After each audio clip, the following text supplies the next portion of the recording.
Hey guys, it's Sunday.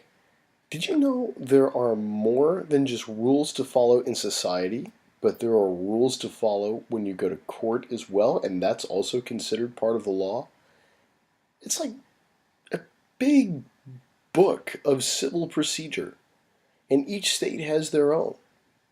And there's also a rule book for the federal government and everything like that. But it's not so much that you talk out of turn or something like that, or things that you, I don't know, really shouldn't do in court. It's you do it this way or the case can get thrown out.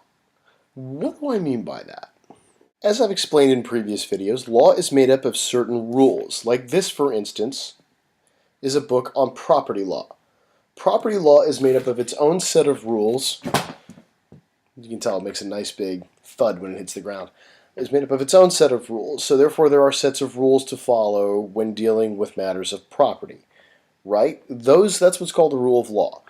Now, if you're talking about rules about how to go about filing a motion, rules about filing a case, how long you have for discovery, those are things that are set forth by the courts. You have 30 days or 60 days for discovery, which in a civil action means you're gathering evidence for your case, talking to witnesses, asking them questions, finding all the factual evidence you might need, ascertaining an expert witness. That's all part of what's known as discovery. And that's a very big part of a civil case. But you could also have these rules where a case can be thrown out by a judge. And defendants like that too, because defendants don't like going to court if they can avoid it, if they can get the case thrown out. But this is something that I'm not going to be able to get into tonight because I don't even know a lot about civil procedure yet. That's a course that I'm taking in the fall. The basics of how a case proceeds is you have a complaint filed by a plaintiff, and the defendant will either file an answer after that complaint, or they'll file what's known as a demurrer, or if you watch Law and Order, you've probably heard of a motion to dismiss. Essentially the same thing.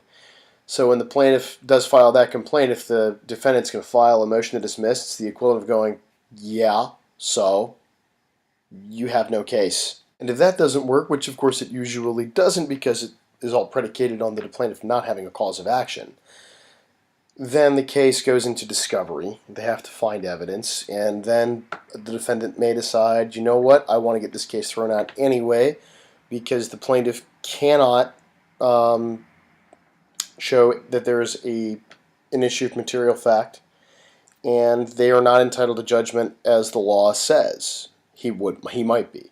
So the defendant at that point moves what's called for summary judgment. So that is a big part of civil procedure. It's Rule 56 in the Federal Rules of Civil Procedure. I'm not sure what it is in the Ohio Rules of Civil Procedure. I think it's also Rule 56, but I think it's 56C in Ohio. I could be wrong.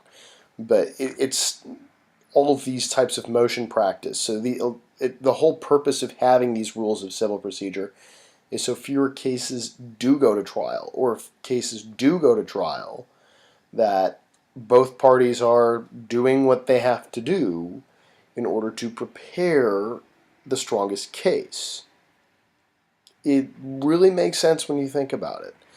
So having these rules, you might think, well, okay, you said they're part of law. Well, yes, I also know for sure that the Federal Rules of Civil Procedure were not made by Congress. Since they're court rules, they were made by the Supreme Court. They were created by order of the Supreme Court and transmitted to Congress, I think, in 1937. And the Ohio Rules of Civil Procedure were very simple. The state Supreme Court said we need to have rules that mimic the Federal Rules of Civil Procedure because this is a good idea. And so the court creates these rules and then sends them to the General Assembly. Now, each state is different. It could be that each state's legislature creates these rules. I'm not sure. So in your state, it may be different, and in the UK and in Canada, it could be completely different. They might be purely court-made. I know in England, common law has usually been the way of things, so courts usually get to decide how to rule themselves. That's just a very basic idea of how things work. I'll have more for you on that as this semester keeps going. But until then, I'll talk to you guys next week. DFTBA.